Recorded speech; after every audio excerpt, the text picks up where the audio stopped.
Hello students, all of you welcome to your pre-educational channel Pankaj Science World. Students, we are studying the chapter Study of Sound. तो Study of Sound इस chapter में अब तक हमने characteristic of sound use की characteristic हमने पढ़ी, then the factors affecting the velocity of sound in gaseous medium, इसके बारे में भी पढ़ा।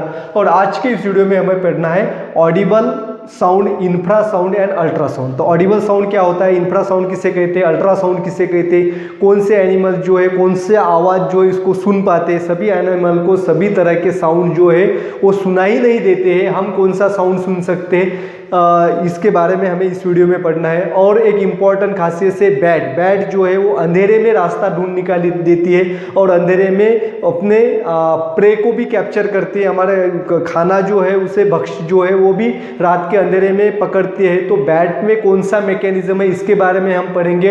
और यूजेस ऑफ अल्ट्रासाउंड, जिसे अल्ट्रासोनिक साउंड भी कहते हैं, तो इसके यूजेस क्या क्या है इसके बारे में हम इस वीडियो में पढ़ेंगे। तो इन सब के बारे में जानने के लिए इस वीडियो को आपको अच्छी तरह से देखना है। अभी तक मेरे चैनल को आपने सब्सक्राइब नहीं किया है तो झट से इसे सब्सक्राइब कर दीजिए, और वीडियो पसंद आए तो इसे लाइक और शेयर करना ना भूलें।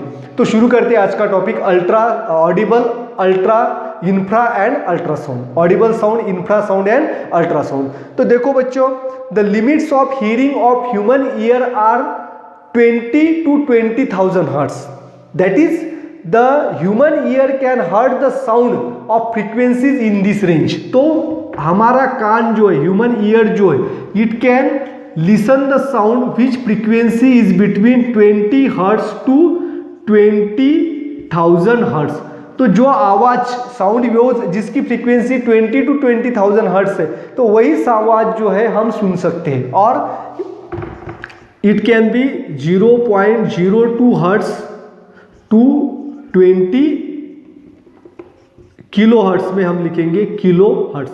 किलो हर्ट्स बच्चों आपको पता है किलो हर्ट्स क्या होता है, 1 kilohertz is equal to 1000। 1 kilohertz यानी कि 1000 हर्ट्स। देयरफॉर 20 हर्ट्स के किलो हर्ट्स होंगे 0.2 और 20,000 हर्ट्स के किलो हर्ट्स होंगे 20 किलो हर्ट्स। HZ हर्ट्स जो है वो फ्रीक्वेंसी है। हर्ट्स क्या है, साउंड वेव्स की जो फ्रीक्वेंसी है हर्ट्स है। फ्रीक्वेंसी क्या है बच्चों, frequency is the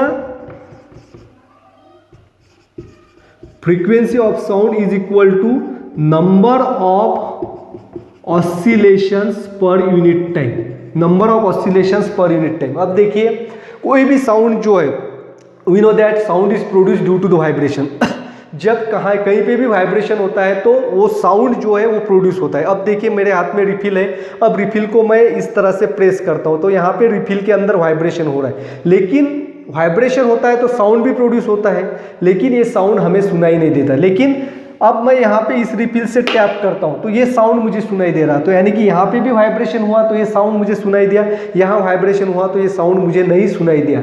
it means that अब रिफिल जो है इसमें वाइब्रेशन हो रहा है, ऑसिलेशन भी हो रहा है, number of oscillation per time. कम समय में अगर ज़्यादा ऑसिलेशन होते हैं तो उसकी फ्रीक्वेंसी ज़्यादा होती है, और जिसकी फ्रीक्वेंसी 20 हर्ट्ज से ज़्यादा है वही आवाज़ हमें सुनाई देता है। तो इसका अर्थ क्या है कि रिफिल में जो वाइब्रेशन हो रहा है उस वाइब्रेशन की वजह से जो वेव्स तैयार हो रही है उस वेव्स की फ्रीक्वेंसी जो है 20 हर्ट्ज से कम है, इसलिए मुझे ये आवाज़ सुनाई नहीं देता। लेकिन ये आवाज़ मुझे सुनाई दिया क्योंकि इसकी फ्रीक्वेंसी जो है 20 हर्ट्ज से ज़्यादा है। आगे समझ में बच्चों। तो this sound the which can be heard by the human ear is called as audible sound. Audible sound यानी कि हमें जो आवाज सुनाई देता है उसे ऑडिबल साउंड कहते हैं, और ऑडिबल साउंड की फ्रीक्वेंसी रेंज है 20 hertz to 20,000 hertz. This means that, इसका अर्थ क्या है, our ear cannot heard the sound which frequency is less than 20 hertz and greater than 20,000 hertz. यानी कि जिस साउंड वेव्स की फ्रीक्वेंसी 20 हर्ट्ज से कम है और 20,000 हर्ट्ज से ज़्यादा है वो आवाज़ हमें सुनाई नहीं देता है। तो दूसरा साउंड है इंफ्रासाउंड। तो इंफ्रासाउंड किसे कहते हैं बच्चों, अब देखिए, infrasound, the sound with frequencies smaller than 20 hertz is called as infrasound. तो इंफ्रासाउंड यानी कि जो साउंड जिसकी फ्रीक्वेंसी लेस देन 20 हर्ट्ज और 0.02 किलो हर्ट्ज, जो आवाज की फ्रीक्वेंसी, जिस आवाज की फ्रीक्वेंसी 20 हर्ट्ज या 0.02 किलो हर्ट्ज से कम है, उस साउंड को कहते हैं इंफ्रासाउंड। इंफ्रासाउंड हम नहीं सुन सकते। The sound is sound produce by the pendulum. Pendulum आपने देखा होगा, यहाँ पे फिगर में भी आपको दिख रहा है। पेंडुलम जो है जब स्विंगिंग मोशन करता है तो उसकी साउंड हमें नहीं सुनाई देती है। आपके घर में झूला भी होगा तो झूला जो है, इसको अगर ऑयलिंग करेंगे आप तो झूले को झुलाएंगे तो वे भी स्विंगिंग मोशन है, तो उसकी भी आवाज़ जो है हमें सुनाई नहीं देती है। फ्रिक्शन जो है उसका साउंड हमें सुनाई देता है, लेकिन झूले का साउंड हमें सुनाई नहीं देता है। The sound produce by the earth crust before the earthquake is also the example of infrasound and that cannot be heard to us. यानी कि भूकंप आने से पहले जो हमारे धरती में हलचल होती है, द अर्थ वेव्स जो है यहाँ पे तैयार होती है, तो ये जो वेव्स जो है वो भी साउंड प्रोड्यूस करते हैं, लेकिन वो साउंड हमें सुनाई नहीं देती। लेकिन this sound can be heard by the dog and mice.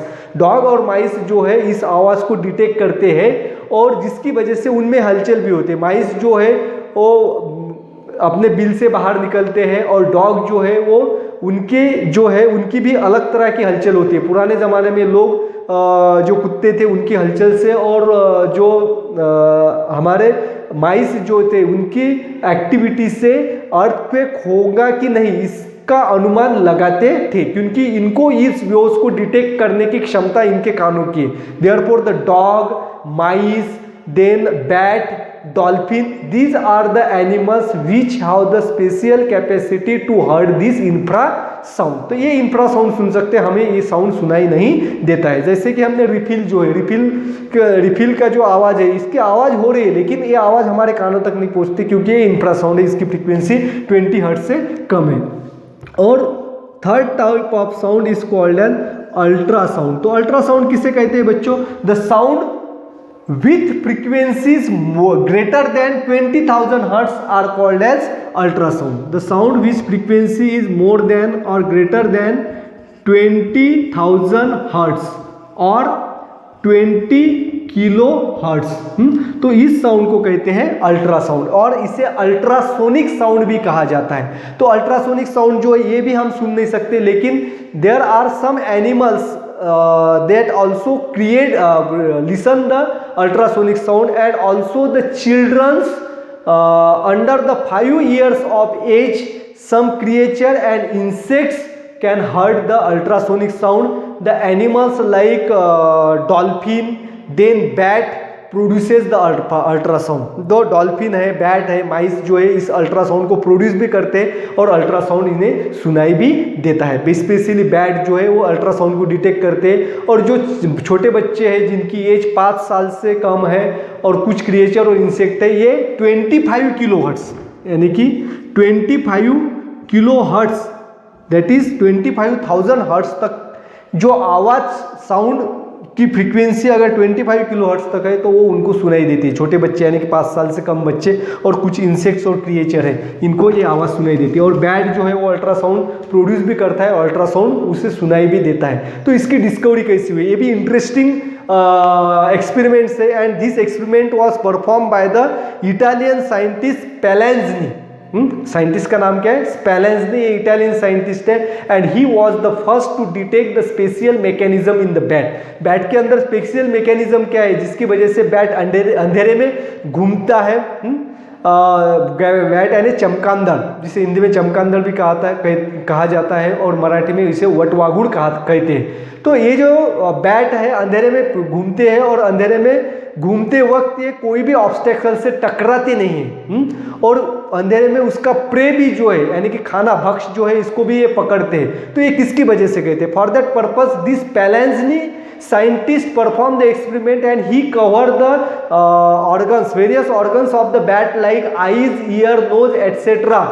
and allow them to one by one and allow them to fly in the dark, thereby detecting how they can fly in the dark and find the ways in the dark। तो इस scientist ने क्या किया, ये जो bat है उसके कुछ बैट जो है उनके आँखों को बंद किया, कुछ बैट जो है उनके सिर्फ कानों को बंद किया और कुछ बैट जो है उनके नाक को बंद किया और उनको फिर अंधेरे में छोड़ दिया। अंधेरे छोड़ देने के बाद इसने फिर ऑब्जर्वेशन किया। तो ऑब्जर्वेशन करने के बाद उससे पता चला, क्या पता चला? The bat whose ears are covered the bat whose which ears are covered, they are oftenly collide with whatever came in their path, even their eyes were closed. It means that they have no use of these organs to the bat. तो जिन bat के कानों को बंद किया गया था, वो bat जो है अंधेरे में उनके सामने जो कुछ भी आता था उनसे वो टकराते थे, जबकि उनकी आंखें खुली थी। आंखें खुली थी, सिर्फ कान बंद थे, लेकिन वो टकराते थे। और जिनके कान खुले थे, आंखें बंद थे, वो नहीं टकराते। तो इससे उन्होंने एक निष्कर्ष लिया कि उन आंखों का उन्हें दिखने के लिए कोई फायदा नहीं होता है। तो that is the organ, that is the ear is useful to the bats in the dark to find their ways. तो अंधेरे में रास्ता ढूंढने के लिए बैट जो है वो कानों का इस्तेमाल करते हैं, आंखों का नहीं करते हैं। क्योंकि रीजन क्या है? The bat produces the ultrasound. यहाँ पे आप फिगर में देख पा रहे हैं, the bat produces the ultrasound. अब जो है यहाँ पे बैट है, तो बैट क्या करता है? अल्ट्रासोनिक साउंड प्रोड्यूस करता है। अब जब अल्ट्रासोनिक साउंड प्रोड्यूस करता है तो it can B when it is strike or hitted to the obstacle, after hitting it is reflected back. That sound is reflected back, and this reflected sound is detected by the ears of the bat, and thereby they can locate the obstacle in their path and also estimates its distance even in the dark। यानी कि bat ultrasonic sound produce करता है, और जब sound किसी obstacle को टकराता है, और टकराने के बाद उसका रिफ्लेक्शन होता है, जैसे लाइट का रिफ्लेक्शन होता है वैसे ही साउंड का रिफ्लेक्शन होता है। और ये रिफ्लेक्टेड साउंड जब बैट के कानों तक पहुंचता है तो उसे पता चलता है कि उसके सामने कोई तो भी ऑब्स्टेकल है, और कितने डिस्टेंस पे है ये भी उसका अंदाजा भी बैट को होता है। और ऑब्स्टेकल कौन सा है? अगर प्रे है तो प्रे, उसका भक्ष्य है तो उसको भी वो डिटेक्ट करता है। तो in this way the bat finds the way in the dark. अंधेरे में बैट जो है अपने कानों से रास्ता ढूंढती है और कोई भी चीज से नहीं टकराती है। और इस मैकेनिज्म को पेलेंजी ने इस तरह से इंटरेस्टिंग एक्सपेरिमेंट करके ढूंढ निकाला था। तो बच्चों अब हम देखेंगे यूजेस ऑफ दिस अल्ट्रासाउंड और अल्ट्रासोनिक साउंड। तो अब ये जो अल्ट्रासोनिक साउंड जो है इसके यूजेस क्या क्या होते हैं, तो इस यूजेस के बारे में अभी हम देखेंगे। अब देखिए बच्चों, यूजेस ऑफ अल्ट्रासोनिक साउंड, जिसे हम अल्ट्रासाउंड कहते हैं, यानी कि अल्ट्रासाउंड यानी कि जिस साउंड वेव्स की फ्रीक्वेंसी 20,000 हर्ट्ज यानी कि 20 किलो हर्ट्ज से ज़्यादा है। तो फर्स्ट यूज जो है for communication between ships at sea. समंदर में जब जहाज चलते हैं तो समंदर जो है उसका एरिया बहुत बड़ा है, और वहाँ पे दूर तक जो है नज़र जाती है तो पानी ही दिखता है और बहुत दूर से हमें नहीं दिखाई देता। तो वहाँ पे अल्ट्रासोनिक साउंड प्रोड्यूस करने से क्या होता है, ये साउंड ज़्यादा डिस्टेंस तक जाता है। अगर बीच में कोई समंदर में अगर कोई जहाज़ है तो उससे जाके टकराता है, और वो रिफ्लेक्टेड साउंड जब पहले वाले जहाज के पास आता है तो उससे उन्हें पता चलता है कि सामने कितने डिस्टेंस पे कोई शिप है या नहीं है। Second, to join the plastic surfaces together. तो प्लास्टिक सरफेसेस जो अल्ट्रासाउंड, इसकी फ्रीक्वेंसी 20,000 से किलो हर्ट्ज से ज़्यादा है, उससे भी ज़्यादा साउंड फ्रीक्वेंसी का साउंड अगर प्रोड्यूस करेंगे तो उससे हीट एनर्जी भी प्रोड्यूस होती है, और इस हीट एनर्जी का इस्तेमाल करके प्लास्टिक सरफेसेस को हम जोड़ सकते हैं। थर्ड है to sterilize the liquids like milk by killing the bacteria in it so that the milk keeps for a longer duration। तो दूध जो है, दूध के अंदर बैक्टीरिया जो है, इसको मारने के लिए भी अल्ट्रासोनिक साउंड जो है उस दूध से पास किया जाता है। क्योंकि अगर उसे हम नॉर्मल वे से हीटिंग से अगर किल करेंगे तो उसे टाइम ज़्यादा लगता है और उसमें पैसा भी ज़्यादा लगता है, एनर्जी भी ज़्यादा लगती है। तो अल्ट्रासोनिक साउंड से हम उसमें बैक्टीरिया किल कर सकते हैं, जिसकी वजह से दूध ज़्यादा दिनों तक जो है ड्यूरेबल यानी कि टिकता है। देन फोर्थ है echocardiography, we studied the heart beat it based on ultrasonic sound sonography technology. Sonography के बारे में आपने सुना होगा, और बहुत सारे बच्चों ने सोनोग्राफी, कभी कभी हम जब बीमार होते हैं तो हमारे ऑर्गन्स जो है इसकी सोनोग्राफी करनी पड़ती है। जो प्रेग्नेंट वुमन है उसके यूटेरस के अंदर, गर्भ के अंदर बच्चों की जो है डेवलपमेंट कैसे हो रही है, उसके अंदर कुछ फॉल्ट्स है क्या, उसके लिए भी सोनोग्राफी की जाती है। तो सोनोग्राफी के जरिए हम हमारे हार्ट जो है उसके हार्ट बीट कैसे, इसके बारे में जान सकते हैं। फिफ्थ है to obtain the image of internal organs in human body. हमारे बॉडी के अंदर जो इंटरनल ऑर्गन्स है, टेंडर ऑर्गन, जैसे हार्ट है, लंग्स है, जिसके बाद किडनीज है, लीवर है, ये जो है हमारे टेंडर ऑर्गन्स है। तो इसका अगर इमेजेस लेने तो उसके लिए हम एक्सरे का इस्तेमाल नहीं कर सकते। एक्सरे सिर्फ हमारे बोन्स की इमेजेस ले सकते हैं। अगर एक्सरे का इस्तेमाल इन ऑर्गन्स की इमेजेस निकालने के लिए लेंगे तो उससे उसे इंजरी हो सकती है। तो इसके लिए हम सोनोग्राफी का इस्तेमाल करते हैं, और सोनोग्राफी में अल्ट्रासाउंड जो है वो अल्ट्रासाउंड जो है हमारे ऑर्गन्स तक पहुंचाया जाता है, और वो रिफ्लेक्टेड साउंड जो है वो डिटेक्ट करता है, जिसकी वजह से वहाँ पे जो है ऑर्गन्स जो है उसके इमेजेस यानी कि फोटो जो है निकालते हैं। एक्सरे की तरह ही ये सोनोग्राफी के इमेजेस होते हैं, जिससे हमारे बॉडी के ऑर्गन्स में अगर कोई फॉल्ट है तो उसको डायग्नोसाइज जो है डॉक्टर करता है। उसके बाद 6 नंबर का देखिए, in industry to clean integrate parts of machines where hands cannot reach. जो इंडस्ट्री में बहुत बड़ी बड़ी मशीन्स होती है, और मशीन इतनी बड़ी होती है कि उसके अंदर अगर कोई फॉल्ट हुआ है तो वहाँ तक हमारे हाथ नहीं पहुँचते। तो उस फॉल्ट को ढूंढने के लिए, और अंदर मशीन जो है वहाँ तक हाथ नहीं पहुँचते, इतनी बड़ी मशीन खोल के उसे साफ करना भी बहुत मुश्किल होता है, तो उसको क्लीन करने के लिए भी अल्ट्रासोनिक साउंड का इस्तेमाल किया जाता है। और लास्ट का, to locate the cracks and faults in the blocks, metal blocks यानी कि मेटल मशीन के अंदर अगर मशीन बहुत बड़ी है और एग्जैक्टली कहाँ पे फॉल्ट है, कहाँ पे क्रैक हुआ है, उसको ढूंढने के लिए अल्ट्रासोनिक साउंड का इस्तेमाल किया जाता है, और एग्जैक्ट लोकेशन पता चलने के बाद वही पार्ट जो है खोल के उसे रिपेयर किया जाता है। Therefore ultrasonic sound is very useful to the human beings. This is all about the audible, infra and ultrasound. Thanks for watching complete video. Don't forget to subscribe my channel. Thank you.